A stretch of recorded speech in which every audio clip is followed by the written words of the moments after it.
ini. Dan yang kedua, kalau menurut saya pribadi, beribadah itu apa sih?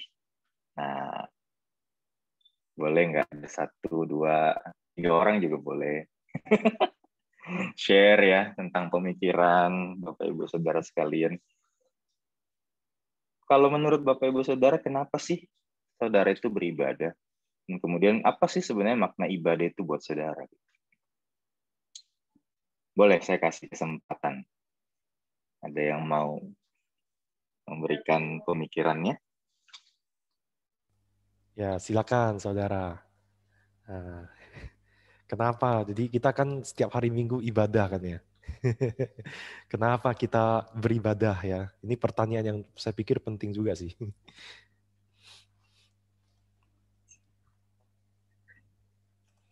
Ada yang mau share? Kenapa sih saya itu beribadah? Pak Iwan kayaknya nih, Pak Iwan pengen jawab sepertinya. Boleh Pak Iwan. Pas dulu, yang lain dulu. Oh, pas dulu ya. Jangan nanti tiap minggu saya terus. Oh, gitu ya. Iya.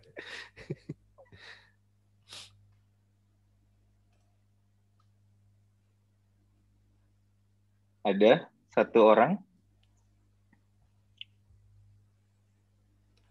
Bu Mutiara mungkin? Ini Bapak Ibu Saudara, ini nggak ada benar dan salah ya pertanyaan ini. Oh iya. Jadi ini murni maksudnya pandangan pribadi, dan saya itu juga pengen tahu sebenarnya Bapak Ibu Saudara itu pemikirannya selama ini itu apa sih sebenarnya. Setiap minggu beribadah gitu. Ya, gimana Ibu? Menurut saya, memang Tuhan menciptakan manusia dan isi Mic-nya ke mute Bu Mutiara.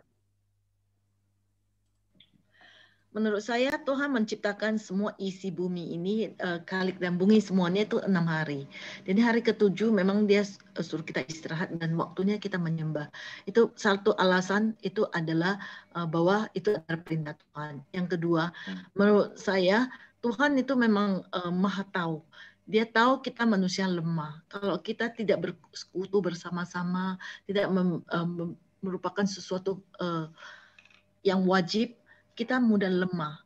Kalau kita udah seperti kita jauh daripada bara, maka api itu akan cepat ledah. Jadi kita butuh kumpul bersama-sama, saling bersekutu dan juga menyembah Tuhan, maka membangkitkan lagi. Mungkin Senin sampai Sabtu kita udah capek, udah lupa Tuhan, kembali lagi ke rumah Tuhan, sekali lagi kita diingatkan, sekali lagi kita belajar firman Tuhan, sekali lagi kita juga jadi disemangatkan. Itu menurut saya. Jadi makna dari ibadah itu penting sekali buat saya. Seperti baterai yang kalau dipakai lama-lama soak, jadi perlu dicas kembali. Ibadah itu seperti tempat kita berteduh dekat sama Tuhan, jadi kita sekali lagi dikembalikan, disemangatkan. Menurut saya ya. Iya, terima kasih Bu Mutiara. Yang lain, ada 1 orang lagi yang mau share pemikirannya?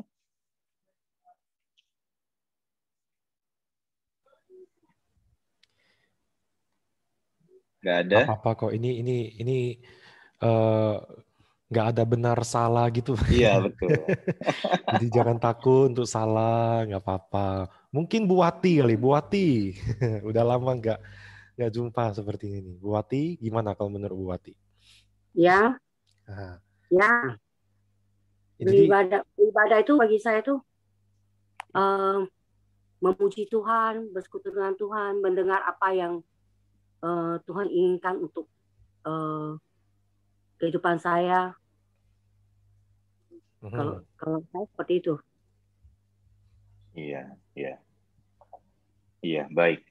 Terima kasih ya untuk Bu Mutiara, Ibu Wati sudah share tentang pemikiran dan apa yang selama ini tentu menjadi pandangan secara pribadi ya, sehingga itu yang mungkin juga terus memotivasi Bapak Ibu Saudara untuk tetap beribadah kepada Tuhan. Nah, saya ingin kita memikirkan lebih jauh tentang beribadah ya.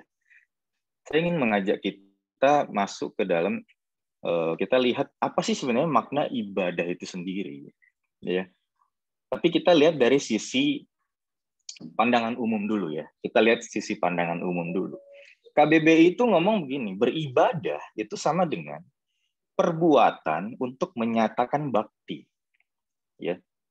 Kamus Bahasa Indonesia itu mengartikan beribadah itu perbuatan untuk menyatakan bakti.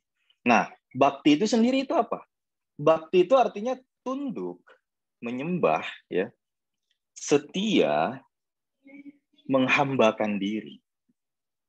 Ya, berarti beribadah itu artinya perbuatan untuk tunduk, perbuatan untuk setia, ya, perbuatan untuk menghambakan diri, gitu ya. Nah, kalau kita lihat dari bahasa Inggrisnya worship, ya, artinya seseorang atau sesuatu yang memang dia berharga atau kita hargai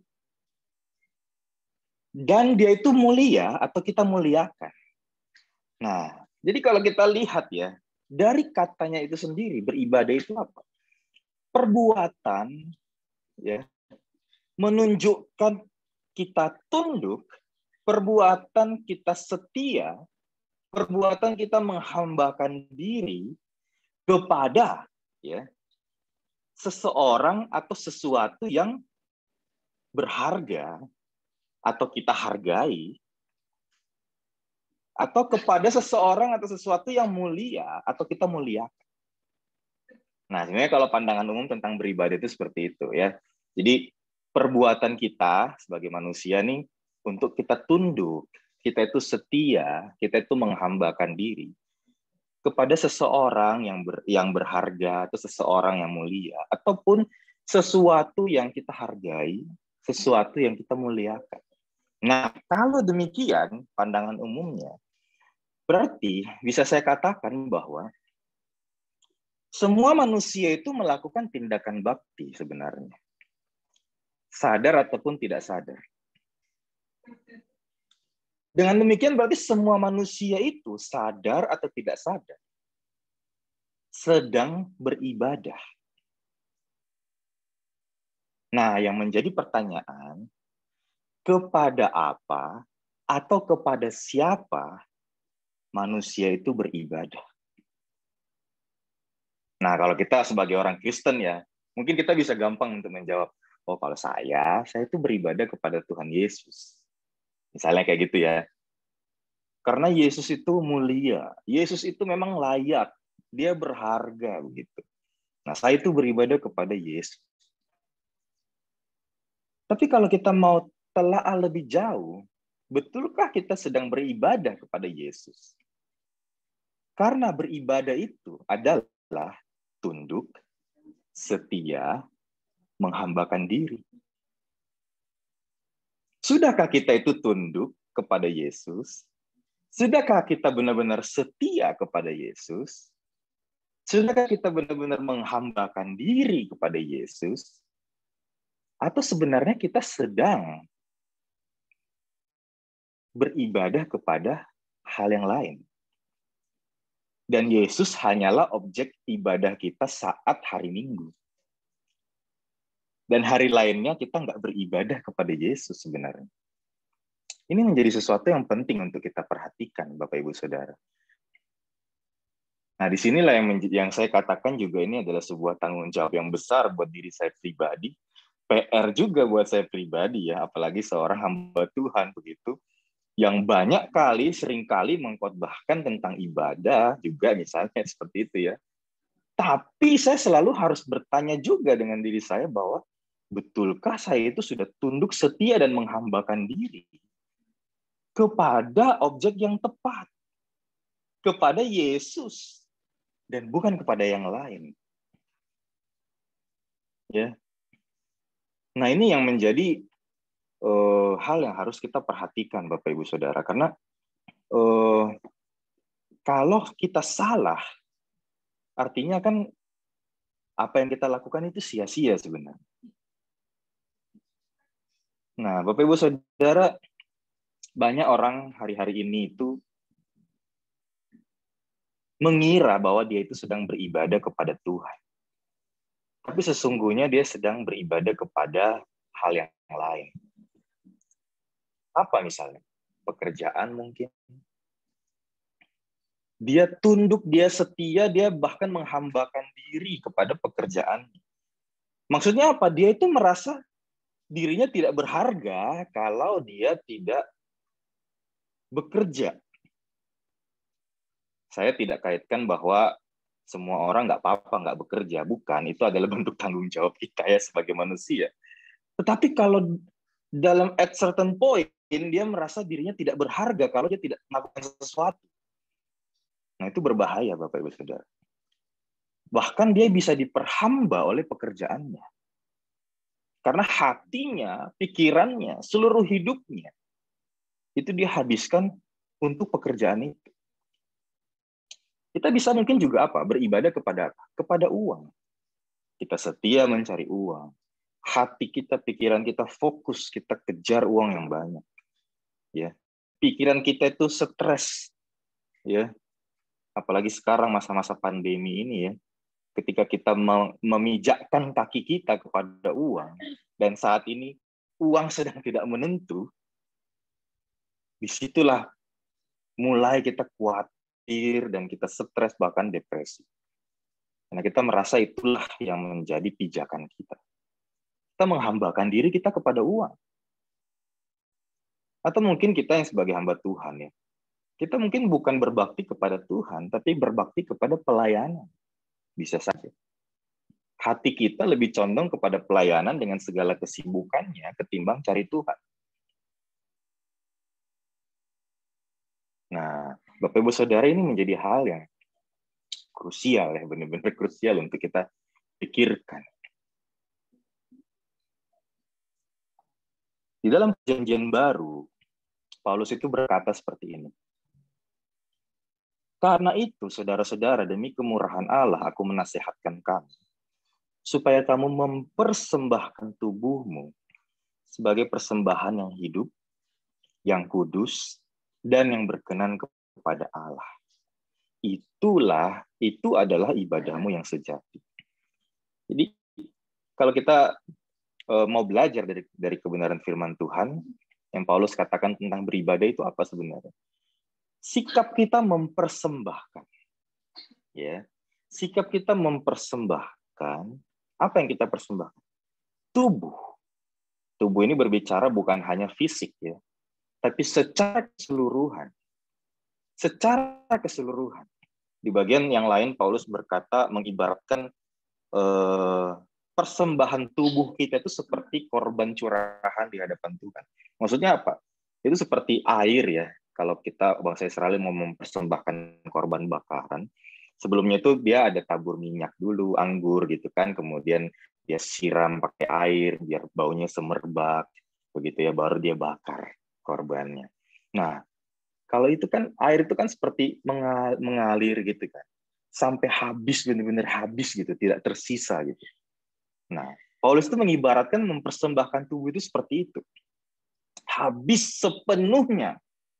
Nggak ada yang tersisa. Sebagai persembahan yang hidup, kudus, dan berkenan kepada Allah. Nah, Bapak Ibu Saudara, pernah nggak kita terpikir bahwa beribadah itu sesungguhnya berarti mempersembahkan? Seberapa banyak dari kita mungkin selama ini datang beribadah kepada Tuhan dengan mindset ingin menerima. Ya. Kalau tidak datang ibadah, takut tidak diberkati. Kalau tidak datang ibadah, takut tidak diperhatikan oleh Tuhan. Atau mungkin datang ibadah karena mau terima berkat daripada Tuhan. Seberapa banyak dari kita punya pemikiran seperti itu? Sehingga tidak jarang orang datang ke dalam sebuah ibadah ingin mencari kenikmatan. Khotbahnya nggak bagus. Pujiannya nggak bagus. Musiknya nggak bagus. Misalnya seperti itu ya. Akhirnya condongnya ke arah situ gitu. Karena di dalam pemikirannya mau datang ibadah itu ingin menerima sesuatu. Padahal sebenarnya Alkitab mengatakan ibadah itu berarti kita sedang mempersembahkan sesuatu. Apa yang kita persembahkan? Bukan hanya waktu kita, bukan hanya uang kita, tapi seluruh yang kita miliki. Keseluruhan hidup kita persembahkan kepada Tuhan. Yang sesungguhnya itulah ibadah. Nah, mempersembahkan. Konsep mempersembahkan ini sebenarnya bukan konsep yang baru, Bapak Ibu Saudara. Karena kalau kita lihat dari Perjanjian Lama, ya, ketika Tuhan meminta untuk Israel itu beribadah kepada Dia, ya, bahkan di dalam Keluaran, di dalam Imamat itu dengan jelas Tuhan itu memberikan ya rules-nya gitu. Kalau kamu mempersembahkan korban harus ini, misalnya gitu ya. Dan uniknya Bapak Ibu Saudara, kalau kita lihat ya, sejak awal Kain dan Habel itu mempersembahkan korban kepada Allah, tidak dicatat kalau Allah itu ngomong loh. Tapi nampaknya sense of giving, sacrificing itu memang sudah ada dalam hidup manusia sejak awal diciptakan. Dan Kain dan Habel itu mempersembahkan korban kepada Allah. Ya. Nah, itu wujud mereka beribadah. Nuh mendirikan mezbah, mempersembahkan korban. Abraham juga mendirikan mezbah, mempersembahkan korban. Israel, bahkan Tuhan yang memerintahkan mereka di padang gurun waktu itu mendirikan mezbah bagi Tuhan, mempersembahkan korban. Pada waktu tabernakel Daud, bait Allah pada zaman Daud, mereka mempersembahkan korban. Setelah dalam pembuangan kembali lagi pada zaman Salomo, ya, mereka mempersembahkan juga korban. Mereka membangun bait Allah yang permanen bahkan. Tapi ya, Bapak Ibu Saudara, di Hosea 6 itu di situ ada tercatat ya. Allah itu berkata, "Aku menyukai kasih setia dan bukan korban sembelihan, dan menyukai pengenalan akan Allah lebih daripada korban-korban bakar." Di bagian yang lain juga, Allah itu menegur bangsa Israel. Kenapa? Karena mereka itu memuji Tuhan dengan mulut, tapi hatinya jauh daripada Tuhan. Nah, Bapak Ibu Saudara, dari sini kita bisa menangkap bahwa apa sebenarnya? Beribadah itu bukan hanya sekedar ritual, tetapi spiritual. Beribadah itu bukan hanya sekedar apa yang kita lakukan dengan raga kita. Tetapi lebih daripada itu, sikap hati di hadapan Tuhan. Cara hidup di hadapan Tuhan. Fokus hidup di hadapan Tuhan. Itu yang sebenarnya Tuhan cari dari sebuah ibadah. Kok bisa menyimpulkan seperti itu? Kita lihat di masa Perjanjian Baru. Ya. Waktu Yesus mati di kayu salib, apa yang terjadi? Tabir bait suci itu terbelah dua dari atas hingga ke bawah. Bapak Ibu Saudara, ini melambangkan apa sebenarnya? Dulu bangsa Israel ya, yang boleh masuk ke ruang Maha Kudus itu hanya imam, betul? Hanya imam besar begitu sekali setahun. Dan harus kudus adanya. Kalau imam itu tidak kudus, begitu dia melangkahkan kaki masuk ke ruang Maha Kudus, itu dia dipakein gelang gitu ya, yang ada lonceng-loncengnya. Jadi kalau dia jalan masih bunyi, artinya belum mati. Begitu dia udah tidak bunyi lagi loncengnya, artinya dia udah mati. Artinya dia lagi tidak kudus, masuk ke ruang Maha Kudus. Sehingga orang itu tarik dia keluar. Sampai segitunya Bapak Ibu Saudara. Tapi, ya, ketika Yesus mati, tabir yang memisahkan itu terbelah dua dari atas sampai bawah. Artinya apa, Saudara? Dengan kematian Yesus, ya, semua orang yang percaya kepada Yesus itu boleh masuk ke ruang Maha Kudus. Bukan hanya imam besar lagi. Artinya apa, Saudara? Bukan hanya pendeta doang yang bisa masuk ke gereja. Tapi kita semua sekarang bisa datang ke gereja. Nah, itu asalnya dari mana? karena Yesus sudah mati bagi engkau dan saya. Dan kita percaya di dalam nama-Nya. Kita menerima Dia sebagai Tuhan dan Juru Selamat kita bisa masuk beribadah kepada-Nya di ruang Maha Kudus. Lebih lagi, saudara, di Yohanes 4, dalam percakapan Yesus dengan perempuan Samaria, waktu itu dikatakan Allah Bapa itu mencari penyembah-penyembah yang benar.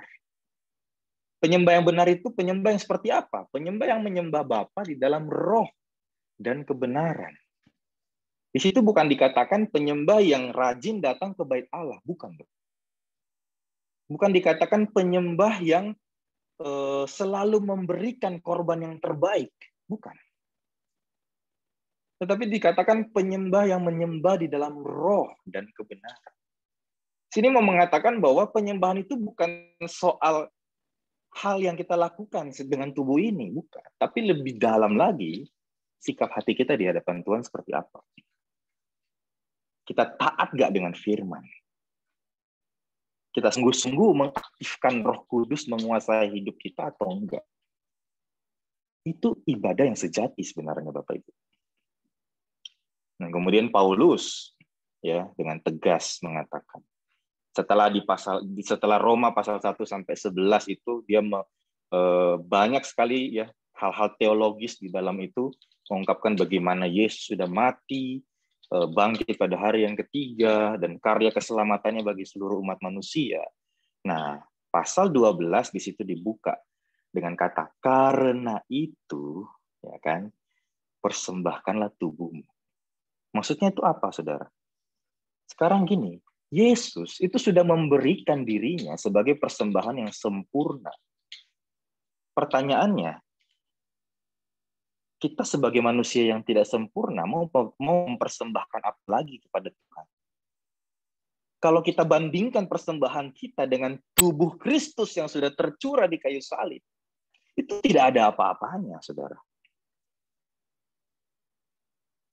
So, Paulus mau katakan, karena itu, saudaraku, jangan lagi berpikir ya mau memberikan sekedar uang kita, sekedar waktu kita, sekedar tenaga kita kepada Tuhan. Enggak.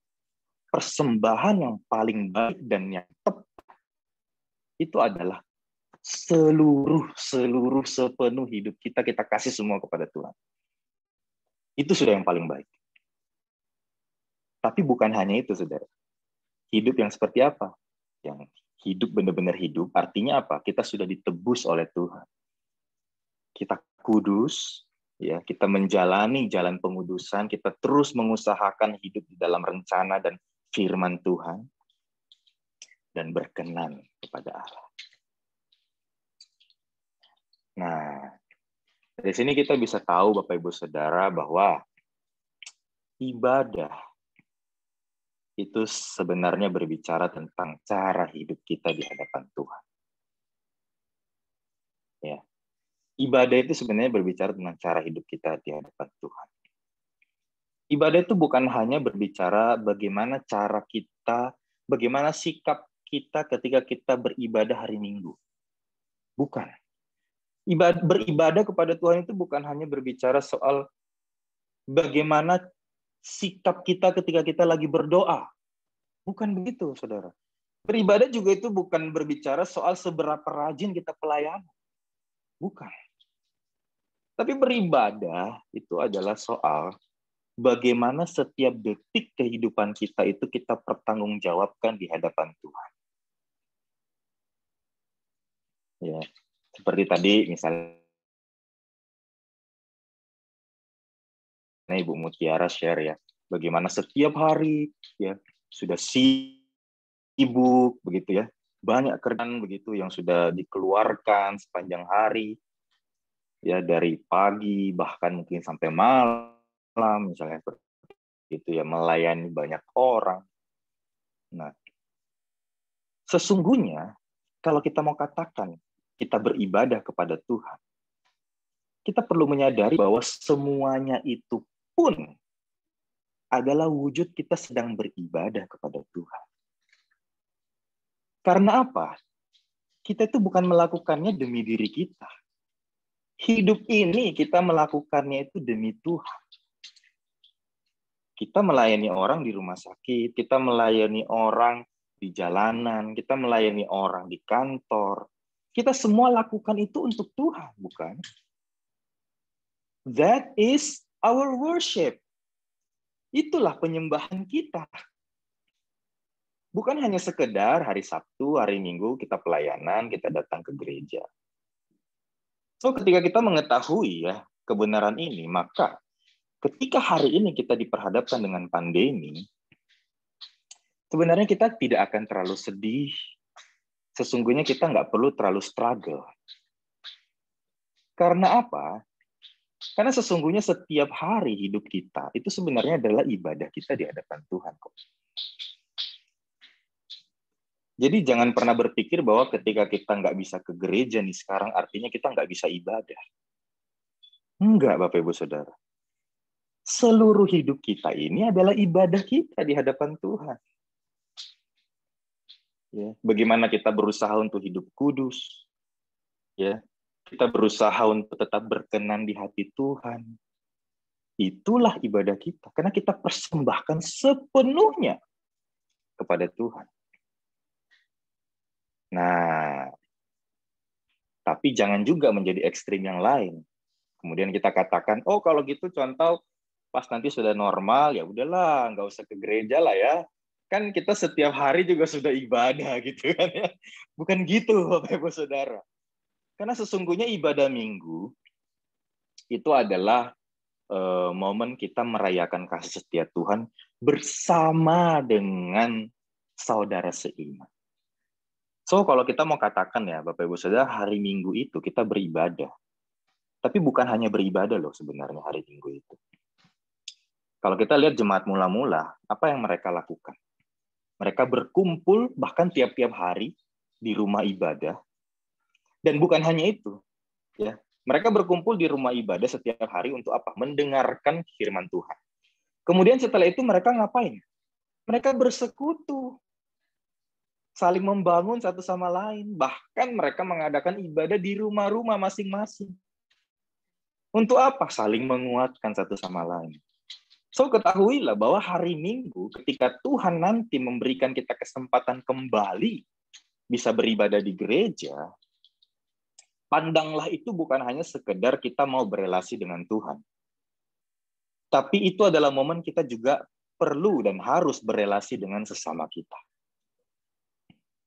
Itu adalah momen kita bersekutu. Ya, kalau kata Ibu Mutiara tadi tentang di-charge kembali ya. Kita di-charge kembali itu kenapa sih bisa begitu? Bisa ada perasaan kita dikuatkan lagi. Karena kita bertemu dengan saudara seiman kita tahu bahwa kita tuh nggak berjuang sendiri. Untuk menguduskan hidup ini kita nggak berjuang sendiri. Kita tuh punya support. Ada orang-orang sekeliling kita ya, yang bisa mendukung kita, menguatkan kita. Ya, seperti tadi ada juga yang share tentang bagaimana hari Minggu itu kita ketika beribadah kita memuji Tuhan, menyembah Tuhan. Betul, itu betul sekali. Tapi jangan lupa setelah itu kita perlu saling membangun satu sama lain. Nah, itulah sebenarnya yang kita harus lakukan ketika hari Minggu kita berkumpul. Nah, sehingga sekarang ketika kita belum bisa berkumpul, apakah kita tidak beribadah? Enggak, sebenarnya kita tetap beribadah kok. Ya, kita tetap beribadah. Cuma memang momen persekutuannya lagi nggak bisa dilakukan secara pertemuan. Gitu aja. Gitu. Sehingga mungkin selama ini kita mengadakan persekutuan ya melalui virtual begini ya. Kita Zoom meeting, misalnya seperti itu, saling menguatkan, mungkin ada komsel, saling mendoakan satu sama lain. Dan itulah momen persekutuan sebenarnya. Nah, jadi Bapak Ibu Saudara, kita perlu memahami dengan jelas ya, bahwa beribadah itu sebenarnya adalah cara hidup kita di hadapan Tuhan. Nah, ada quotes yang baik ya dari D.A. Carson, seorang teolog. Dia menulis sebuah buku yang berjudul Worship by the Book, di halaman 41 40 hingga 41 dia berkata seperti ini. Ada kutipannya seperti ini, Bapak Ibu. Pekerjaan adalah bagian dari ibadah kita. Orang Kristen bekerja bukan hanya sebagai makhluk ciptaan Allah di dalam penciptaan Allah, melainkan sebagai pria dan wanita yang telah ditebus. Ya, ini penting Bapak Ibu Saudara ya. Jadi kita ini bukan hanya sekedar sebuah ciptaan semata, bukan. Tapi kita adalah ciptaan yang ditebus oleh Tuhan. Ya. Kemudian kita ini mempersembahkan waktu, tenaga, pekerjaan, seluruh hidup kepada Tuhan. Ya. That is our worship. Mempersembahkan seluruh hidup kita kepada Tuhan. Jadi Bapak Ibu Saudara jangan lagi berpandangan bahwa kalau kita bekerja itu bukan beribadah. Kalau tidak di gereja itu bukan beribadah. Kalau belum bernyanyi itu belum beribadah. Bukan. Tapi justru seluruh hidup kita, apa yang sedang kita lakukan ini, sesungguhnya kita lakukan ini buat Tuhan. Ya. Nah, itulah ibadah. Kiranya apa yang saya sampaikan ini bisa menjadi sebuah berkat dan memberikan sebuah pemahaman yang lebih dalam lagi ya tentang ibadah kita, sehingga kita bisa semakin baik lagi dan semakin tepat ya tentang cara kita beribadah di hadapan Tuhan. Kiranya Tuhan berkati, dan mungkin kalau ada tanggapan, bincang-bincang yang mau diberikan, ya saya berharap saya bisa memberikan jawaban bagi Bapak Ibu Saudara dengan apa yang mungkin selama ini juga saya sudah gumulkan bersama dengan Tuhan ya. Tapi mohon maaf kalau mungkin ada pertanyaan-pertanyaan yang mungkin saya belum bisa jawab, nanti di lain kesempatan saya menjawab. Terima kasih. Thank you, Contoh Noel. Pemaparan yang membuka wawasan ya untuk setiap kita, bahwasanya ibadah itu bukan hanya ketika di hari Minggu ya, ketika kita sekarang mungkin ibadah online, tetapi ibadah itu bicara tentang seumur hidup, sepanjang hidup kita, seantero hidup. Suara saya kedengaran jelas tidak? Jelas ya. Pak Robin. Sebab ini saya lihat kadang-kadang freeze gitu di ini, jadi ya. Oke, bagi Bapak Ibu sekalian yang mungkin ingin bertanya, silakan saudara tentang hal ini.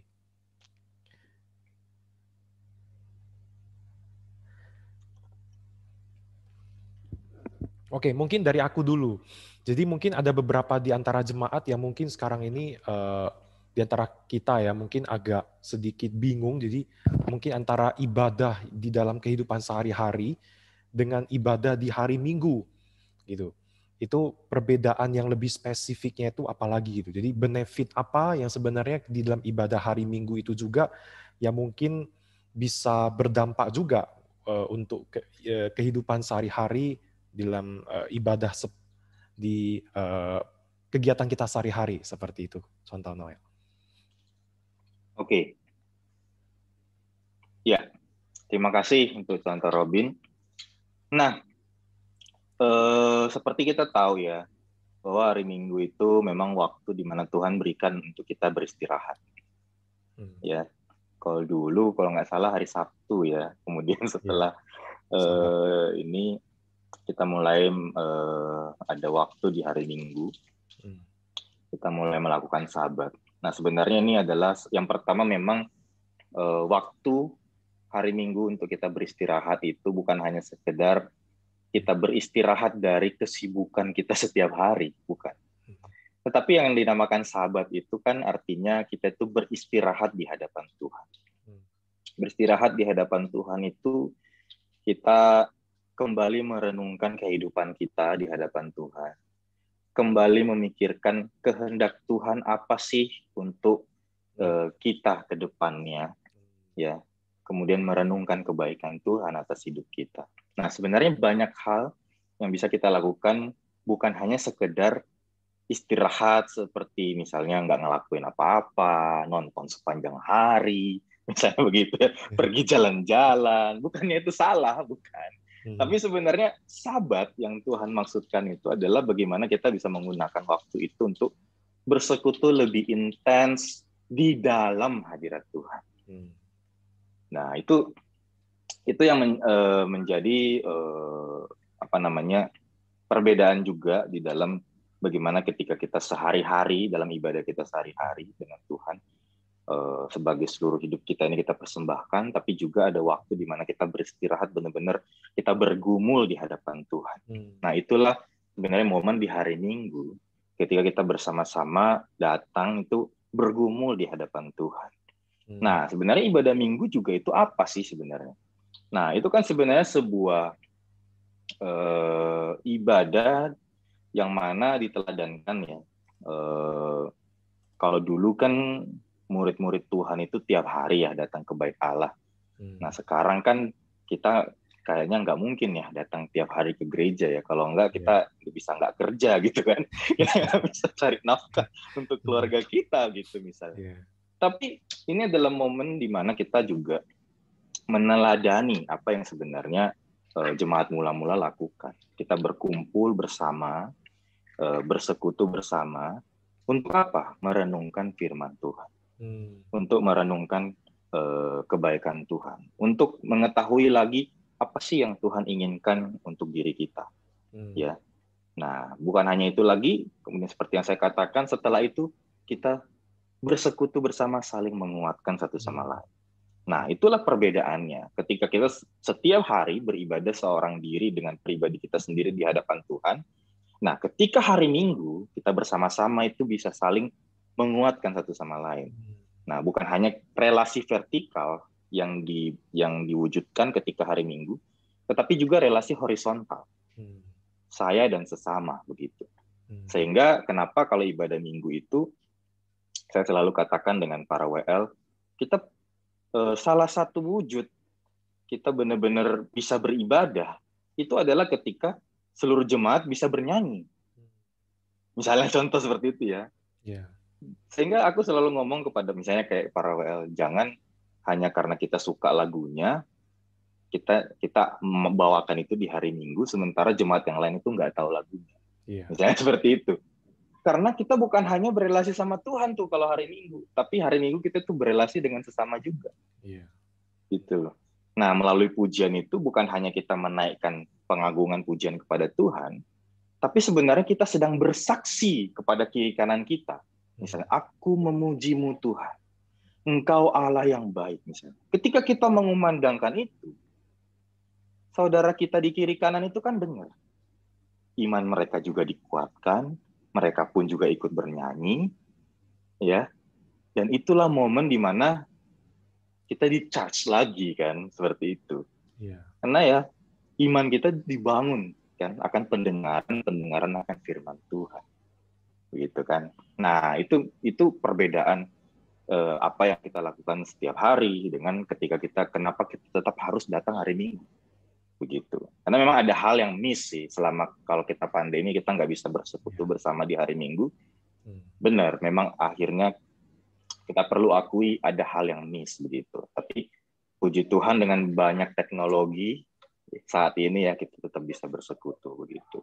Nah, di hari Minggu pun juga di dalam ibadah itu adalah wujud di mana kita itu bisa benar-benar belajar mendalami firman. Nah, mungkin kalau setiap hari kita renungan, saat teduh, ya kan, kita bersekutu dengan Tuhan, kita beribadah kepada Tuhan. Apa yang kita lakukan setiap hari juga itu wujud penyembahan kita kepada Tuhan. Tapi mungkin sebagai umat Tuhan, mungkin banyak hal di dalam Alkitab itu yang mungkin kita itu bingung, ya kan? Banyak hal itu kita juga mungkin tidak begitu mengerti. Nah, momen hari Minggu itu adalah momen di mana kita itu belajar. Di dalam momen khotbah yang kita dengarkan itu, ya kita belajar mendalami firman. Ya, kita belajar mendalami firman di situ. Nah, itulah bedanya juga. Nah, seperti itu. Sehingga itu tetap penting begitu untuk kita tetap beribadah di hari Minggu itu, mengikuti ibadah di hari Minggu itu. Nah, seperti itu sih. Ya. Thank you, Santo Noel. Berarti dengan kata lain, ini ya dalam ibadah minggu itu, yang pertama adalah kita itu diingatkan lagi ya oleh firman Tuhan juga, kita lebih intens lagi di dalam sabat, relasi beristirahat bersama-sama dengan Tuhan. Terus yang kedua adalah momen persekutuan. Memang kalau di masa pandemi, yang diserang itu momen persekutuan dengan sesama itu ya. Betul. Tetapi yang tidak Betul. bisa diserang itu adalah momen kita di dalam hadirat Tuhan, meskipun kita itu sedang di rumah, kita melalui televisi atau gadget, HP, komputer, kita tetap bisa mendalami hubungan kita bersama-sama dengan Tuhan. Seperti itu. Betul. Ya. Dan juga Betul mungkin sekali. firman Tuhan yang kita dengar itu bisa menjadi reminder lagi untuk kita selama 1 minggu ke depan yang kita Betul. lakukan itu. Kegiatan kita Betul sehari-hari. sekali. Ya, Oke, ya. thank you, Santo Noel. Ya, mungkin di antara saudara sekalian, ini sekarang ada 30 partisipan ya. Mungkin ada di antara setiap kita yang mungkin ingin bertanya seputar ibadah ya. Soalnya tadi kita dapat konsep yang sesuatu yang menarik ya, yang mungkin ada baru bagi sebagian kita bahwa ibadah itu juga adalah setiap hari gitu. Worship is a lifestyle gitu. Jadi dalam setiap apapun yang kita lakukan itu sebenarnya ibadah gitu. Kita sedang beribadah di hadapan Tuhan. Baik, apakah ada yang ingin mengajukan pertanyaan tentang hal ini? Silakan saudara. Oh, mungkin mau nanya ya soal beribadah. Oh, silakan. Kenapa orang Israel sabatnya hari Sabtu dan kenapa orang Kristen hari Minggu? Oh. Boleh ada itu kira-kira.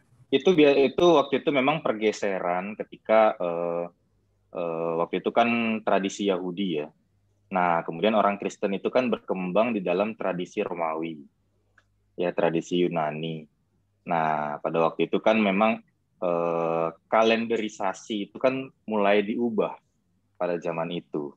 Nah, sehingga hari libur, nah kemudian itu di hari yang pertama dalam minggu itu bukan lagi hari Sabtu, tetapi di hari Minggu begitu. Nah, itu yang akhirnya dipakai oleh tradisi gereja mula-mula. Oke, kalau gitu kita hari yang pertama di minggu itu kita datang kepada Tuhan di hari Minggu jadinya waktu itu. Nah, waktu itu ada perubahan sih tradisi memang. Oh, oke, thank you. Iya. Tetapi apakah itu juga ada kaitannya dengan kebangkitan Tuhan Yesus di hari Minggu, Santo Noel? Betul. Itu hal yang tadi saya juga kelupaan ngomong. Betul, itu juga ya, itu kan sebenarnya kalau dalam tradisi Yahudi kan Sabat itu waktu itu kan hari Sabtu, dan kemudian pada waktu itu juga ini sejarah sedikit ya. Jadi pada waktu itu kematian Kristus, dan kemudian pada hari yang ketiga, nah hari pertama di minggu itu, nah ya kan dicatat seperti itu, Kristus bangkit. Nah sehingga ketika mengacu kepada itu, pada hari yang pertama pada minggu itu Kristus bangkit. Nah akhirnya orang Kristen merayakan kebangkitan Kristus itu ya di hari Minggu itu. Nah memang waktu itu kan dicatat juga mereka itu buru-buru ya, waktu penyaliban Kristus itu kan mereka buru-buru harus segera gitu. Kenapa? Karena sebentar lagi Sabat, ya kan? Nah sebentar lagi Sabat. Nah itu yang sebenarnya kita bisa lihat dari sejarah waktu itu penyaliban Yesus Kristus. Ya mereka buru-buru melakukannya karena sebentar lagi itu mau Sabat gitu loh. Hari sudah mulai gelap, sebentar lagi mau Sabat, nah, mereka harus mulai mempersiapkan diri begitu. Nah, jadi disitulah kita bisa melihat Yesus itu matinya, ya penyalibannya itu sebelum Sabat, kebangkitannya pada hari pertama minggu itu, begitu. Nah, sehingga kenapa? Yang pertama memang itu juga pengalihan tradisi, tapi yang kedua juga betul tadi contoh Robin, terima kasih mengingatkan saya. Karena ada pengaruh dari kebangkitan Kristus itu. Sehingga that's why orang Kristen sebenarnya ketika hari Minggu datang beribadah kepada Tuhan, sebenarnya setiap minggu itu kita sedang merayakan kebangkitan Kristus bagi hidup kita. Nah, itu sebenarnya konsepnya juga. Nah, itu juga yang sebenarnya membedakan ya. Kenapa sih hari Minggu itu kayak khusus gitu loh. Iya. Nah, itu loh. Nah, jadi setiap hari kita beribadah kepada Tuhan. Betul, setiap hari kita beribadah kepada Tuhan. Tapi kok hari Minggu itu khusus gitu. Nah, itu juga salah satu poinnya. Hari Minggu itu kita merayakan kebangkitan Kristus buat hidup kita. Nah, itu terima kasih Contoh Robin sudah mengingatkan saya. Sama-sama. Tapi ini kayaknya, kalau ini sedikit intermezzo ya, ini kayaknya luar biasa ya. Jadi sebenarnya hari Minggu itu dulu bukan hari libur ya, mungkin ya kalau kita lihat dari tradisi dulu.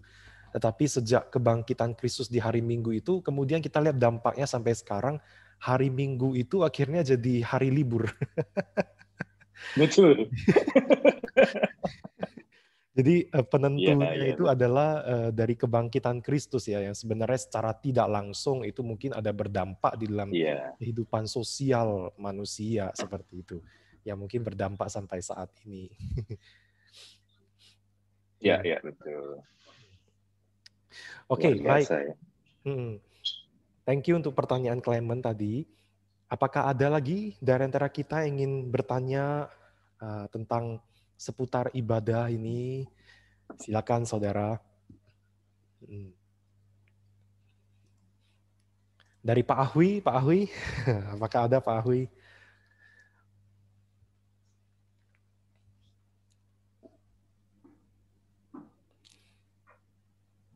Ya. Pak Noel, saya mau nanya.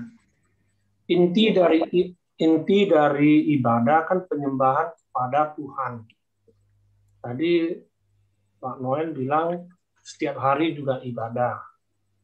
Tapi kalau saya merasakan hari Minggu saja kita ibadah, tidak selamanya yang hari Minggu kita ibadah itu kita fokus mendengarkan firman. Ada kalanya kita nggak fokus, apalagi ibadahnya setiap hari gitu. Itu kita kadang-kadang merasakan, daripada kita nggak datang gereja, walaupun nggak fokus, kadang-kadang ya kita wajib harus ke gereja karena kita kan pengikut Kristus. Tanggapan dari Pak Noel gimana? Ada bandingan-bandingan? Kalau menurut saya kan, daripada saya nggak ke gereja, saya ke gereja. Nanti di gereja saya harusnya konsentrasi, fokus kepada firman Tuhan. Kadang-kadang nggak fokus. Kadang berpolemik dalam pikiran kita. Salah nggak saya datang gereja tapi nggak fokus gitu. Iya. Terima kasih untuk pertanyaan dan sharing dari Pak Ahwi.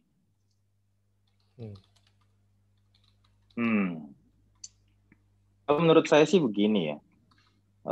Yang namanya manusia itu kan banyak hal ya. Banyak hal yang mempengaruhi pemikiran kita. Banyak hal yang mempengaruhi kondisi hati kita gitu. Ketika kita datang hari Minggu, belum tentu juga kita ready dengan pikiran. Belum tentu kita ready dengan hati. Ya. Tetapi disitulah yang menjadi proses di dalam kehidupan kita sebagai orang percaya. Kalau Alkitab mengatakan kan setiap hari kita beribadah itu maksudnya ketika kita sedang makan, ketika kita sedang minum, ya, ketika kita sedang bepergian, ya, hati kita ini terkonek nggak sama Tuhan? Pemikiran kita ini memikirkan Tuhan nggak dalam hidup kita? Nah, sebenarnya bagaimana relasi kita dengan Tuhan itu mempengaruhi bagaimana kualitas kita beribadah sebenarnya. Semakin kita dekat dengan Tuhan, ya, semakin hati kita cinta Dia, semakin pikiran kita terisi dengan firman-Nya, maka ya kualitas ibadah kita itu akan menjadi lebih baik secara pribadi. Itu otomatis begitu. Karena kita jadi lebih dekat dengan Dia. Pemikiran kita jadinya lebih konsen dengan Dia gitu. setiap hari pun kita jadi terus ingat Tuhan. Ketika kita mau mengambil keputusan, kita tiba-tiba teringat, oh ya Tuhan maunya apa ya? Oh ya firman Tuhan itu ngomong apa ya? Misalnya seperti itu ya. Ketika kita lagi mau menanggapi misalnya klien kita yang semena-mena misalnya seperti itu. Atau kita mau menanggapi orang-orang yang misalnya nggak benar misalnya seperti itu. Atau menyakiti hati kita. Otomatis kalau kita dekat sama Tuhan, firman Tuhan itu terus ada di pikiran kita, otomatis kita kayak, Tuhan maunya apa ya? Oh Tuhan kalau kayak gini nih seharusnya gimana ya? Misalnya seperti itu. Nah, akhirnya kembali lagi dengan ya bagaimana menurut saya ya, bagaimana kedekatan kita dengan Tuhan. Bagaimana relasi kita dengan Tuhan. Nah, itulah yang akan membuat kita akan menjadi lebih berkualitas dalam ibadah kita secara pribadi dengan Tuhan, lebih intens juga dengan Tuhan begitu. Dan itu yang akan dengan sendirinya menurut saya ya, kita nggak perlu kayak mengusahakan untuk kita bisa fokus gitu, enggak. Tapi ketika kita dengan Tuhan itu dekat, itu kayak distraksi itu tiba-tiba hilang aja. Contoh ya, misalnya ketika kita dengan pasangan kita atau dengan yang masih berpacaran misalnya ya, ketika kita ketemu dengan dia, ya, kalau kita nggak sayang, dengan gampangnya distraksi itu bisa mengalihkan perhatian kita kepada yang lain-lain.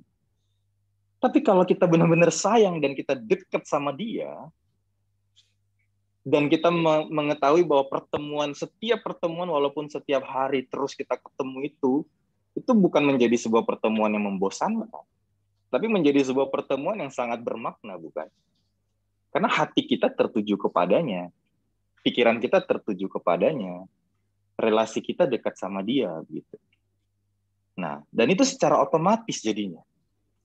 Nah, sebenarnya itulah juga relasi kita dengan Tuhan itu bisa seperti itu, Bapak Ibu Saudara. Ketika kita dekat sama Tuhan, ya hati kita benar-benar tertuju kepada Dia, kita cinta banget sama Tuhan, ya firman Tuhan itu benar-benar terus terngiang-ngiang di pikiran kita baca tiap hari, ya kita berelasi dengan Dia tiap hari. Dengan sendirinya distraksi itu akan hilang. Menurut saya seperti itu sih. Dan kalau kita datang ke hari Minggu pun, akhirnya juga kita tahu gitu kan, kita sadar bahwa kita sedang ketemu nih dengan someone special. Gitu. Otomatis distraksi itu hilang dengan sendirinya. Tiap hari juga ketika kita beribadah tiap hari, otomatis distraksi itu hilang dengan sendirinya. Seperti itu sih. Dan itu memang patut diusahakan ya. Dalam pengertian bukan menghilangkan distraksinya, tapi mendekatkan diri kepada Tuhan. Nah, seperti itu sih. Kalau saya itu, menurut saya itu faktor yang besar begitu. Kalau kita mau ngomong bagaimana supaya kita itu benar-benar bisa fokus ya kepada Tuhan begitu. Karena tentu banyak lah, sebagai manusia kan banyak masalah yang mungkin kita kepikiran, kita datang ibadah juga kita kepikiran, wah ini gimana ya utang saya yang ini ya, misalnya gitu ya. Terus baru pergi mau ibadah gitu, subuhnya baru berantem dengan pasangan misalnya di rumah, hatinya lagi nggak tenang misalnya seperti itu. Nah semua orang itu pasti mengalami hal itu, begitu. Tapi ketika kita tahu kita mau berjumpa dengan siapa dan kita benar-benar punya relasi yang dekat dengan someone special itu, nah semua itu bisa seakan-akan jadi ya hilang dengan sendirinya dan kita fokus kepada Tuhan begitu.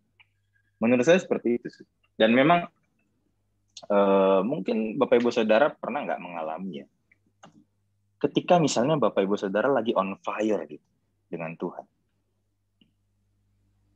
lagi on fire dengan Tuhan, datang ibadah hari Minggu fokus nggak?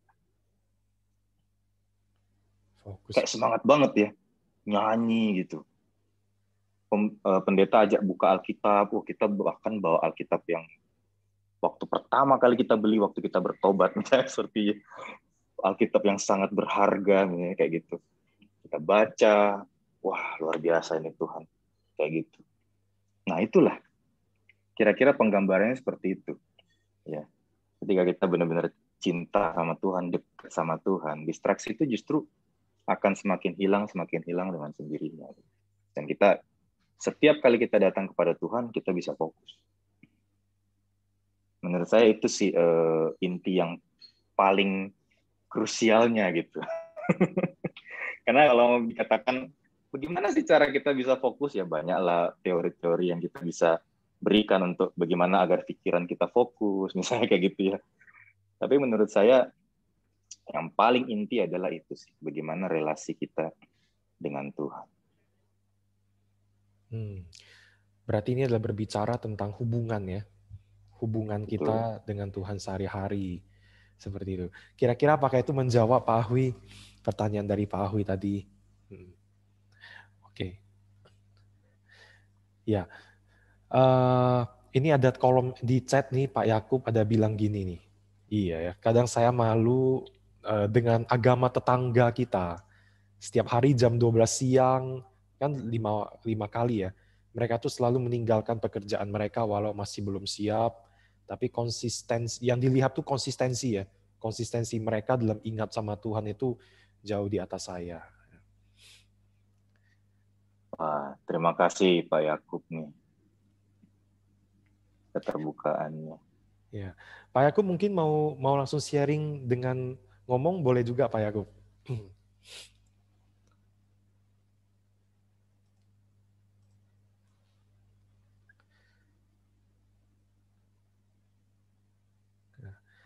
Iya, tapi memang benar ya, contoh Noel. Sebenarnya dengan adanya ritual 5 kali itu sebenarnya itu secara tidak langsung menghantarkan manusia itu untuk dia tuh harus teringat lagi sama Tuhan begitu ya. Sedangkan kalau kita Kristen kan memang kita tidak ada kewajiban mesti berapa kali gitu kan ya. Karena sebenarnya kita itu diberikan waktu itu bebas. Kita mencari Tuhan tuh 24 jam. Betul. Jadi betul. Itulah makanya kalau kita lihat ya pergeseran mindset yang Tuhan berikan ya. Karena kan firman Tuhan itu dari perjanjian lama sampai perjanjian baru itu kan terus diungkapkan, disingkapkan lebih lagi gitu ya. Nah, progresif seperti itu. Dan kita lihat waktu dulu memang awal pertama Tuhan memanggil Israel itu yang Tuhan berikan itu kan ritualnya. Ritual. Iya, Tuhan berikan kan ritualnya. Kamu menyembah aku seperti ini. Ya. Tapi yang uniknya memang waktu Tuhan memberikan 10 perintah Allah itu ya.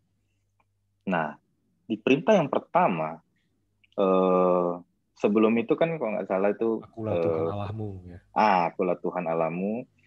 Kemudian aku yang menciptakan langit segala dengan isinya itu, jangan sujud menyembah Allah lain gitu kan.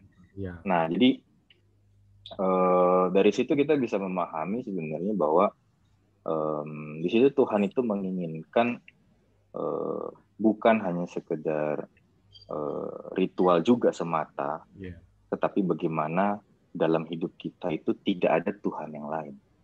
Sebenarnya dari 10 perintah itu sih sebenarnya Tuhan itu sudah mulai ngomong bahwa sebenarnya bukan sekedar ritualnya ini loh, tapi jangan sampai dalam hidupmu itu ada Tuhan yang lain. Nah, tapi pada waktu itu Tuhan itu memang memberikan caranya dulu, seperti ya ritual-ritual itu yang sebenarnya menolong kita. Dan yang uniknya adalah Tuhan itu kan ketika Kristus mati itu di kayu salib, tabir bait suci terbelah 2. Dan Tuhan itu tidak pernah memberikan perintah untuk menghilangkan bait Allah loh. Tuhan itu tidak bilang setelah ini kamu boleh datang kepada Tuhan setiap hari, setiap orang secara pribadi boleh datang kepada Tuhan. Tapi Tuhan itu tidak menghilangkan, tidak ngomong begini, kalau gitu udah hancurin aja semua gereja kamu, Itu hancurin aja semua bait Allah kamu. Maksudnya itu apa sebenarnya? Artinya kan Tuhan itu masih memberikan sebuah tempat untuk kita itu melakukan ritual. Dan ritual itu sebenarnya masih terus berlanjut. Dan itu menolong kita untuk mengingatkan kita ya tentang spiritualitas kita, tentang kerohanian kita di hadapan Tuhan. Kita belajar lagi bersama dengan firman Tuhan di bait Allah itu. Nah, jadi memang benar ritual itu memberikan kita wadah ya, cara untuk kita itu bisa kembali ingat, kembali diingatkan. Nah, tapi yang pasti ritual itu bukan segalanya. Ya, sama seperti apa yang Yesus katakan dengan perempuan Samaria di Yohanes 4, bahwa tiba saatnya nanti, ya, kamu bukan lagi menyembah aku di Gunung Gerizim, bukan juga menyembah aku di Yerusalem. Yerusalem itu bait sucinya orang Israel, Yahudi, ya. Gerizim itu bait sucinya orang Samaria. Iya. Nah, ini kan ada 2 bait suci. Nah, orang Samaria waktu itu bilang, nah ini ada 2 bait suci nih, Yesus. Kalau gitu aku harus beribadah di mana gitu loh. Kalau orang Yahudi bilang di Yerusalem yang benar. Samaria bilang Gerizim yang benar, misalnya kayak gitu. Aku harus beribadah di mana? Nah, tapi Yesus katakan bukan itu lagi yang penting gitu loh. Yang penting adalah kamu menyembah aku dalam roh dan kebenaran. Nah, tapi Tuhan tidak bilang jangan lagi pergi ke sana, enggak kan, Tuhan tidak bilang gitu. Tuhan cuma bilang bukan itu yang penting, gitu. Tuhan tidak bilang gak usah lagi pergi di situ, gitu. Tapi Tuhan bilang bukan lagi soal itu. Nah, itu yang penting untuk kita sadari ya, sehingga kematian dan kebangkitan Kristus itu bukan menghilangkan ritual sebenarnya, bukan, ya. Tapi justru ya memberikan sebuah pemaknaan yang lebih tepat akan ritual yang kita lakukan. Nah, seperti itu. Jadi ritual itu kan sebenarnya cara, ya kan. Jadi yang mau dicapai itu bukan ritualnya, tetapi goalnya. Betul. Goalnya itu tadi sebenarnya contohnya ada singgung juga, spiritual, ya kan. Jadi seharusnya ritual itu menghantarkan kita itu menjadi orang-orang yang spiritual, yang mempunyai hubungan yang baik dengan Tuhan secara relasi kan ya. Betul, betul. Nah, Sebenarnya memang kalau kita, enggak apa-apa. Kalau kita mau explore lebih dalam lagi tentang ibadah minggu sebenarnya ya, di situ kita bisa lihat sebenarnya konsep ibadah minggu sendiri itu apa. Dan memang ketika kita menjadi orang yang benar-benar mempelajari sebenarnya fungsi dari ibadah minggu itu apa. Nah, ibadah minggu itu sebenarnya tujuan akhirnya itu menolong jemaat itu untuk bertransformasi di dalam hidup dia. Nah, sebenarnya seperti itu. Sehingga betul di dalam kita beribadah, tujuan akhirnya itu bukan ibadah itu sendiri, tetapi transformasi hidup. Perubahan hidup ya. Spiritualitas kita yang berdampak kepada perbuatan, tingkah laku, cara hidup kita. Begitu. Iya. Nah, kayak gitu sih. Oke. Menarik sekali kita bahas tentang ibadah seperti ini, ya kan. Bahwasanya di dalam kehidupan kita sehari-hari juga adalah ibadah, dan kita di dalam kekristenan tidak ada dibatasi kita mesti berapa kali ya kan beribadah. Kalau dulu orang-orang Yahudi itu 3 kali kalau tidak salah ya, Santo Noel ya. Mereka 3 kali itu mesti ada ibadah di setiap harinya. Kayak saya teringat Daniel ya. Daniel itu kan 3 kali sehari. 3 kali sehari sujud, dia naik berdoa kepada Allah. Doa kepada Allah ya kan. Sebenarnya kalau kita lihat di agama sepupu kita kan 5 kali ya kan. Nah sebenarnya kalau kita orang Kristen itu tidak ada dikasih waktu-waktu seperti itu. Dalam arti adalah sebenarnya seluruh 24 jam itu gitu ya, kecuali jam tidur kita ya. Kan nggak mungkin kita tidur sambil beribadah, mana bisa. Jadi di luar jam tidur kita, apapun yang kita lakukan itu sebenarnya ini adalah ngomong tentang hati kita. Apakah hati kita itu tetap terkonek sama Tuhan? apapun yang kita lakukan, jadi dalam pekerjaan saya melakukan ini untuk menyenangkan Tuhan. Apakah Tuhan disenangkan atau tidak, gitu kan ya? Dan apakah ini menjadi berkat buat sesama atau tidak?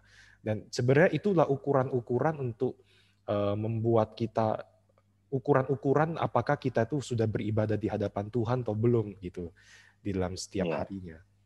Wow. Ya, betul. Nah, memang itu yang Tuhan inginkan kan, karena kalau dipatok begitu jamnya, misalnya 5 kali sehari gitu, datang kepada Tuhan. Nah, justru itu yang akan membuat kita mendikotomikan waktu kita. Jam 12 waktu buat Tuhan, jam 5 waktu buat Tuhan, jam 7 waktu buat Tuhan, misalnya jam 10 waktu buat Tuhan. Siapa? Nah, iya, maksudnya jam 2 untuk siapa? Nah, justru itu yang Tuhan itu nggak mau gitu loh. Tuhan itu justru bilang seluruhnya gitu. Setiap detik kamu hidup buat aku. Gitu. Setiap momen kamu itu harus menyenangkan aku. Nah, itu yang Tuhan inginkan sebenarnya. Ya. Kayak gitu sih. Oke, ada di antara saudara yang ini dari tadi kayak saya yang jadi ngobrol asik berdua sama Santo Noel. Ya, ini ada. Ini Bu Wati bilang kalau agama seberang mereka setiap 5 waktu mempunyai ritual yang berbeda. Ya, memang. Baik, apakah ada di antara saudara yang lain yang ingin memberikan pertanyaan seputar ibadah ini? Barangkali mungkin masih ada yang belum mengerti. Jadi saya harap saudara, jadi apa yang sudah disampaikan malam ini itu benar-benar boleh menjadi prinsip. Jadi mulai kita besok kan hari Senin ya, cepat sekali waktu ya. Kita besok udah hari Senin lagi, kita bekerja, kita melakukan setiap aktivitas, kita mempunyai pemahaman ini bahwa di setiap apapun yang kita lakukan itu juga adalah sebuah worship. Itu adalah sebuah ibadah kita di hadapan Tuhan seperti itu. Bu Wati ingin bertanya, silakan Bu Wati. Contoh kita lihat orang tuh punya seperti mungkin doa-doa yang berbeda gitu. Kita kan memang ada satu yang kita diajarkan Tuhan, doa Bapa kami kan. Doa Bapa kami. Setelah itu kita berdoanya dengan bahasa kita sendiri gitu. Jadi kapan waktu yang maksudnya kita bisa menggunakan doa Bapa kami itu gitu. Maksudnya apakah setiap saat kita boleh berdoakan dengan doa Bapa kami atau kita punya maksudnya kemanusiaan kita sering berdoa itu kepada Tuhan, lebih sering kita berdoa meminta berdoa untuk orang lain. Itu kan seperti kelihatannya lebih banyak meminta gitu ya. Kalau saya lihat, sedangkan sebenarnya kalau kita berdoa itu kan semestinya kita memuji Tuhan ataupun kita seperti berbicara kepada Tuhan dengan memuji Dia ataupun yang lain gitu. Itu maksudnya lebih baiknya kita seperti apa gitu kalau di dalam berdoa itu gitu. Oke. Bisa tangkap nggak? Ya, bisa. Dari Santo Noel dulu, silakan. Ya, ini menarik ya. Karena memang kalau kita menelaah ya tentang ritual ibadah, Yesus itu nggak pernah memberikan sebuah ritual khusus sebenarnya. Ritual doa ya. Misalnya kalau kita liturgi juga, misalnya liturgi. Kalau kita ibadah harus mulai dengan nyanyi dulu. Itu Yesus nggak pernah ajarin. Yesus nggak pernah ajarin. Kalau kita ibadah mulai dengan nyanyi dulu. Gitu. Sebenarnya dari situ sebenarnya kita bisa mengetahui bahwa kembali lagi ya, bahwa Tuhan itu menginginkan kita itu datang kepada Tuhan, mempersembahkan seluruh hidup kita itu apa adanya di hadapan Tuhan. Ya, sebagaimana diri kita, ya, dengan cara kita ngomong, ya, cara kita berekspresi, itu ya, sebagaimana diri kita di hadapan Tuhan. Nah, otentisitas di hadapan Tuhan itulah yang sebenarnya Tuhan cari. Nah, di dalam kita mempersembahkan hidup kita 24 jam 7 hari. Nah, seperti itu. Nah, kalau kita kaitkan dengan dengan doa Bapa kami. Doa Bapa kami itu sejauh yang saya tahu sebenarnya Tuhan itu mengajarkan doa itu bukan untuk semacam pattern untuk kita lakukan misalnya 3 kali sehari, misalnya seperti itu, atau 5 kali sehari. Sebenarnya bukan itu sih, tapi menurut yang saya tahu adalah bahwa Bapa kami itu bagaimana di dalam kita berdoa itu sebenarnya ada hal-hal yang perlu kita perhatikan, misalnya kayak Bapa kami yang di surga. Ya, berarti kalau kita datang kepada Tuhan, sapalah Tuhanmu itu dengan Bapa, dan ketahuilah bahwa Dia itu Bapa yang bertahta di surga. Misalnya, jadi ada konsep-konsep teologis yang sebenarnya Yesus itu mau ajarkan kepada murid-muridnya di dalam doa itu, begitu. Dan bagaimana seharusnya kita sebagai murid Tuhan juga berdoa, begitu. Kita tahu kita berdoa kepada siapa, misalnya seperti itu, Bapa di surga. Dan kemudian ditutup dengan segala kemuliaan hanya bagi Tuhan. Misalnya kayak gitu. Ya, jadi kalau yang saya tahu itu memang Tuhan Yesus memberikan itu sebagai sebuah contoh doa di mana ada beberapa konsep teologis ya yang Tuhan ingin ajarkan bagi setiap kita umatnya, kita murid-muridnya begitu. Nah, tapi bukan semacam pattern, misalnya doa makan ini, doa mau pergi ini, doa mau terbang ini, misalnya kayak gitu ya. Kan kita tahu ada yang seperti itu misalnya seperti itu ya. Tapi kalau kita enggak, justru bagaimana kita dengan otentisitas kita di hadapan Tuhan, kita datang berbicara dengan Tuhan begitu.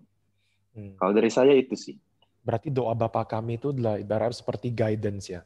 Guidance di dalam sehari-hari. Jadi bukan sebagai rumus atau pattern, tapi adalah sebagai guidance supaya kita tahu di dalam doa itu ada unsur-unsur apa saja. Seperti kita tuh bukan cuma minta, tapi memang ada minta ya.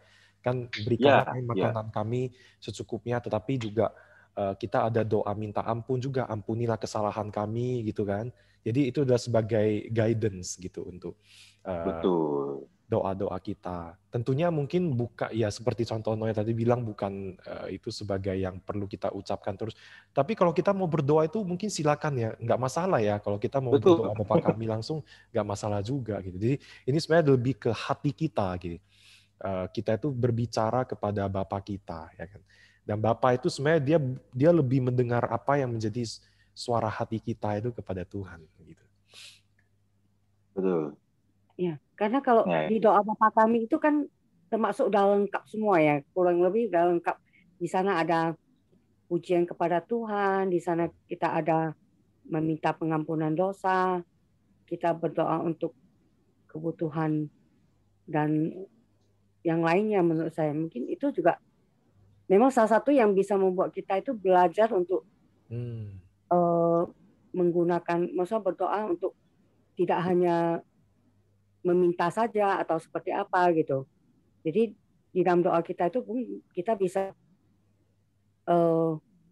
berseru kepada Tuhan dengan apa yang terjadi dengan kita, juga kita bisa ceritakan kepada Tuhan gitu. Iya. Benar. Memang di dalam doa Bapa kami itu kan banyak hal yang betul ya, guidance itu banyak aspek ya. Misalnya kalau waktu kita meminta ampun, ampunilah kami akan kesalahan kami, ya. Tapi nggak sampai di situ. Seperti kami juga mengampuni orang yang bersalah kepada kami. Nah, di situ kan jadi kembali juga mengingatkan diri kita bahwa ternyata jangan minta ampun melulu, kita pun harus mengampuni orang loh, gitu kan? Iya. Kita pun harus mengampuni orang loh. Jangan sampai teman kita salah dengan kita nggak mau ampuni, misalnya kayak gitu. Nah, jadi itu menjadi guidance, menjadi reminder buat kita gitu. Jadi bukannya nggak perlu untuk diucapkan, justru ya itu terserah dari kita setiap masing-masing pribadi ya. Misalnya ada yang mau setiap hari aku mau ucapkan 1 kali waktu aku doa pagi, misalnya kayak gitu. Itu yang menjadi pengingat aku di dalam hidup aku bahwa aku itu punya Bapa, aku juga harus ampuni orang, ya. Aku kalau minta berkat sama Tuhan itu yang secukupnya, bukan yang berlebih-lebihan. Sehingga aku tidak perlu terlalu mengusahakan berjeri lelah sampai harus peras keringat gitu, cukup gitu loh. Tapi rasanya dalam kedagingan ini kayak kok nggak cukup ya, kurang, misalnya kayak gitu. Tapi terus kita belajar mencukupkan diri, misalnya dengan berkat Tuhan yang ada pada hidup kita. Jadi kayak banyak hal yang jadi reminder juga di dalam doa Bapa Kami itu buat diri kita masing-masing. Seperti itu sih misalnya. Ketika kita juga nggak tahu harus berdoa apa, kita betul-betul diajarkan kita bisa berdoa tentang doa Bapa Kami kan, karena itu juga sudah mencakup segala sesuatu dan bisa membantu kita untuk mau berdoa kepada Tuhan gitu. Ya, benar Bu Ati. Oke, mungkin hanya itu aja. Thank you Bu Ati untuk pertanyaannya ya, bagus ya. Jadi mengingatkan juga pada setiap kita bahwa di dalam doa itu bukan cuma hanya untuk minta-minta, tetapi kita bisa lihat sebagai contoh itu di dalam doa Bapa Kami. Oke, ini saya mau bacakan ini Ibu Taruli sama Irawan ada di kolom chat ya, mereka ada tulis. Jadi ibadah yang sejati itu kita mempersembahkan tubuh kita sebagai persembahan yang hidup, kudus, berkenan pada Allah. Ketika pemahaman kita sampai di sana, maka dimanapun dan kapanpun kita, dan dalam situasi apapun hidup kita tetap milik Tuhan, karena sudah dipersembahkan pada Tuhan. Oleh karenanya kita harus menjaga hidup kita untuk tetap mempermuliakan sehingga kita jadi garam dan terang bagi dunia dimanapun kita berada. Amin. Ya. Amin. Thank you Bu Taruli. Terus Irawan juga ada bilang, tapi semuanya itu adalah tadi ketika kita bilang beribadah setiap hari itu harus didasar dengan kasih. Ya. Karena mau ibadah berkali-kali kalau nggak ada kasih juga sama aja. Ya benar ya, soalnya kalau kita lihat kan hukum terutama itu kan memang kasih kepada Tuhan dan kasih kepada sesama. Ya memang itulah sebenarnya adalah dasar dari ibadah juga ya, untuk ketika kita itu kan tadi hubungan vertikal dengan Tuhan, dan juga ibadah itu adalah berbicara tentang persekutuan, hubungan dengan sesama kita gitu. Iya. Ya, thank you juga Irawan. Baik, ini apakah masih ada pertanyaan lagi dari saudara? Satu orang lagi mungkin jikalau ada. Apakah ada? Mungkin saya tambahkan sedikit ya dari komentar Pak Irawan ya. Oke. Dan memang kasih itu sebenarnya itu bisa kita lihat sebagai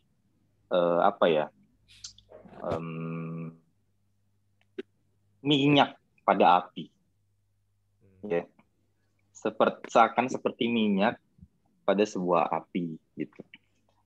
Ketika kita punya kasih yang besar kepada Tuhan, ya, maka kita itu akan lebih menggebu-gebu, gitu. Nah, kadang makanya saya secara pribadi juga ya seringkali bertanya kepada Tuhan ketika saya merasa kok jauh ya dari Tuhan, gitu. Kok ibadah saya kok gini-gini doang, kayaknya kurang bergairah gitu. Yang saya tanyakan justru adalah saya sedang mengasihi Tuhan atau enggak ya hari-hari ini ya? Iya. Saya sedang mengasihi Tuhan enggak ya? Atau sebenarnya hati saya ini lagi mengasihi yang lain? Lebih condong mengasihi yang lain gitu. Nah itulah sebenarnya. Jadi ketika kita punya kasih kepada Tuhan, benar-benar mencintai Tuhan, itu seperti minyak pada api yang terus mengobarkan semangat kita untuk hidup bagi Tuhan, begitu. Nah, kayak gitu sih. Nah, sehingga itu yang membuat kita itu tidak jatuh kepada ritual semata ketika kita menjalankan aktivitas peribadahan kita, gitu. Kita nggak hanya sekedar datang ke gereja, kita nggak hanya sekedar nyanyi, kita nggak hanya sekedar ya udahlah tiap hari baca kitab, ya udah, tapi kayak misalkan ya udah pokoknya sekedar lewat aja, aku udah selesai Tuhan, aku udah baca ya hari ini ya, misalnya kayak gitu. Enggak, tapi kasih kita kepada Tuhan itulah yang akan membuat kita bergairah gitu. Semakin cinta Tuhan, semakin berkualitas di dalam ibadah kita. Kayak gitu. Baik, Pak Irawan, terima kasih, Pak. Iya. Ya, dia juga ada bilang banyak yang ke gereja landasannya kurang jelas, cuma hanya yang penting ke gereja. Iya. Jadi memang kalau hanya ritual saja tanpa ada spiritual, ya kan, itu akan menjadi ritual yang kering sekali begitu ya. Ya. Ya. Saya senang tadi gambaran dari contoh Noel ya, minyak itu adalah kasih ya. Jadi diibaratkan kasih, gitu. Minyak untuk api begitu. Jadi itu seberapa besar api yang dihasilkan itu adalah ditentukan dari seberapa minyak yang kita juga taruh di sana begitu ya. Semakin besar cinta kita, kasih kita kepada Tuhan, maka ibadah kita itu pun akan menjadi semakin berkualitas seperti itu. Iya. Saya pernah ngomong sama teman-teman di BCS Jakarta ya. Saya bilang seperti ini. Hati-hati kita itu beribadah kepada Tuhan. Itu bukan opsi. Kita beribadah kepada Tuhan itu perintah.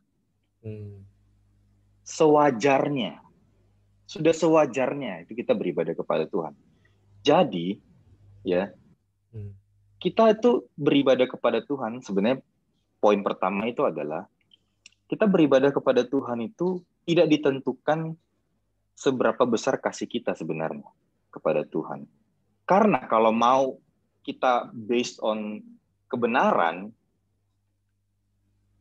bagaimanapun kita lagi tidak cinta Tuhan, kita tetap harus beribadah loh. Karena kita sudah ditebus oleh Tuhan.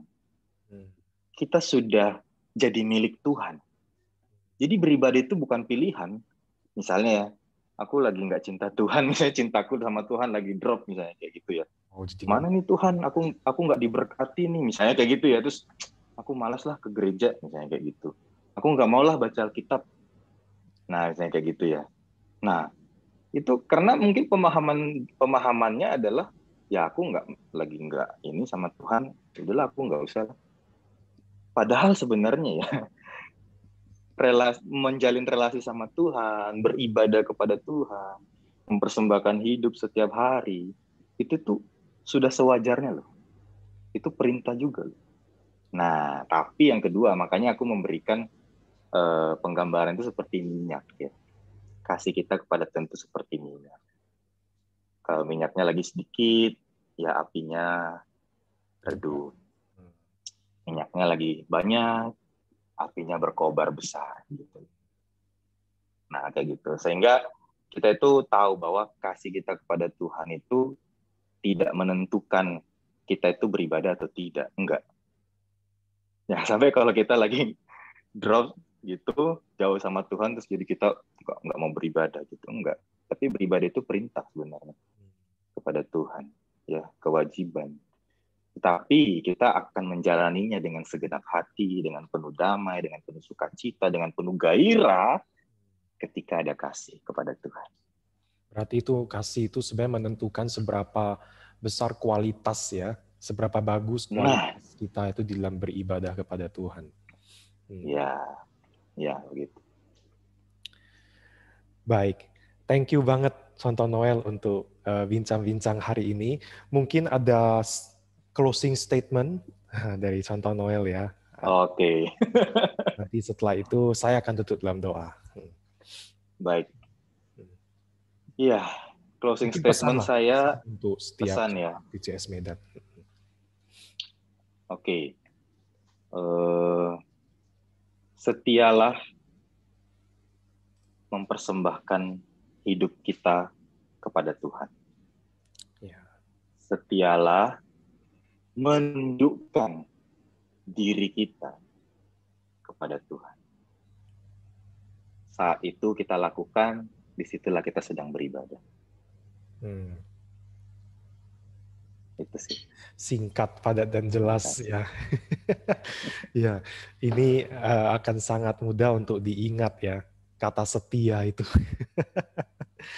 Oke, thank you. Mari sekarang kita, saudara, kita tundukkan kepala. Yuk, mari kita berdoa. Tuhan, terima kasih untuk hari ini. Di dalam Sunday Talk kami diingatkan sekali lagi bahwa Tuhan, Engkau sudah sangat mengasihi kami. Engkau sudah menebus kami. Engkau yang menciptakan kami, lalu Engkau menyelamatkan kami sebagai umat-Mu yang kudus. Maka dalam kehidupan kami adalah sepatutnya kami mau terus mempersembahkan hidup kami juga kepada Tuhan melalui ibadah. Ibadah bukan hanya di hari Minggu, tetapi seantero hidup kami, setiap hari, setiap kegiatan kami lakukan untuk Tuhan, untuk kemuliaan nama Tuhan. Dengan kami terus memperhatikan relasi kami dengan Tuhan dan bagaimana kami menjadi berkat untuk sesama. Itu adalah ukuran-ukuran apakah kami beribadah kepada Tuhan atau tidak. Tuhan tolonglah setiap kami, karena setiap kami saat ini kami rindu memiliki hati yang terus ingin menyembah Tuhan, terus beribadah kepada Tuhan. Kami manusia mempunyai sifat yang mungkin kurang baik, yaitu kami cepat lupa ya Tuhan. Kami cepat lupa terhadap firman Tuhan, kami cepat lupa terhadap apa yang Tuhan inginkan. Karena mungkin berbagai persoalan-persoalan dalam hidup kami. Tapi kami bersyukur karena ada Allah Roh Kudus yang ada di dalam hati kami. Allah Roh Kudus yang akan terus mengingatkan kami untuk kami dapat tetap dekat kepada Tuhan. Dan kami bersyukur karena anugerah Tuhan tidak pernah berkesudahan di dalam kehidupan kami. Dan pada hari Minggu itu adalah hari yang spesial di mana kami merayakan kebangkitan Tuhan. Kami mau semakin sungguh-sungguh untuk datang beribadah kepada Tuhan, meskipun saat ini hanya melalui online. Terima kasih Tuhan untuk materi firman Tuhan hari ini, untuk contoh Noel yang sudah menyampaikan firman Tuhan. Kiranya Tuhan yang boleh senantiasa memberkatinya, Tuhan semakin memakainya untuk menjadi berkat untuk semakin banyak orang lagi Tuhan. Tuhan, kami juga bersyukur karena dari contoh Noel, keluarga mereka baru kelahiran satu putri, yang bersyukur. Tuhan, terus semua kemurahan Tuhan, kira Tuhan yang boleh memberkati keluarga daripada contoh Noel, contoh Elis dan anak. Tuhan yang berkati keluarga ini boleh semakin memuliakan nama Tuhan. Saat ini tak lupa kami juga mau terus menyerahkan untuk kondisi di Jakarta, di mana ada beberapa titik wilayah yang belum selesai banjir, yang masih tergenang, ada beberapa korban yang masih terjebak ya Tuhan, belum mendapatkan saluran bantuan. Kiranya Tuhan yang boleh berbelas kasihan, Tuhan yang boleh memakai Pemda, mereka boleh dengan segera menyalurkan bantuan dan proses evakuasi untuk keluarga-keluarga yang sudah kehilangan anggota keluarganya, meninggal. Tuhan yang kiranya boleh memberikan kekuatan dan penghiburan kepada setiap mereka. Kami berdoa, kami mohon supaya kiranya banjir ini boleh segera surut ya Tuhan di Jakarta dan sekitarnya. Terima kasih ya Tuhan, ini doa setiap kami, kami panjatkan di dalam nama Tuhan Yesus Kristus. Amin. Amin. Baik. Terima kasih Bapak Ibu Saudara ya malam hari ini untuk kesempatannya saya berbagi. Ya. Thank you. Kita kalau ngomong-ngomong ritual, kita juga ada ritual di sini gitu. Jadi semua jemaat sudah tahu kok. Jadi begitu saya udah selesai doa, udah pada buka kamera. Artinya kita bersama begitu. Baik. Ya. Oke, mungkin ada yang bisa bantu saya untuk mungkin contoh Grace kali ya, atau contoh Mercy bisa bantu untuk print screen aja lebih bagus ya. Oke. Baik saudara, mari kita boleh nyalakan kamera kita. Iya, senangnya bisa melihat saudara sekalian.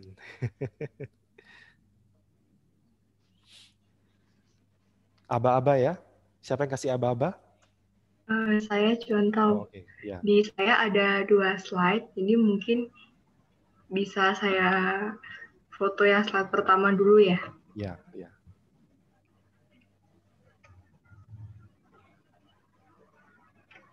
1, 2, 3.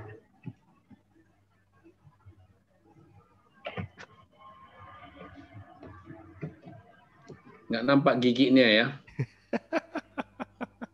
Iya. Untuk slide yang kedua.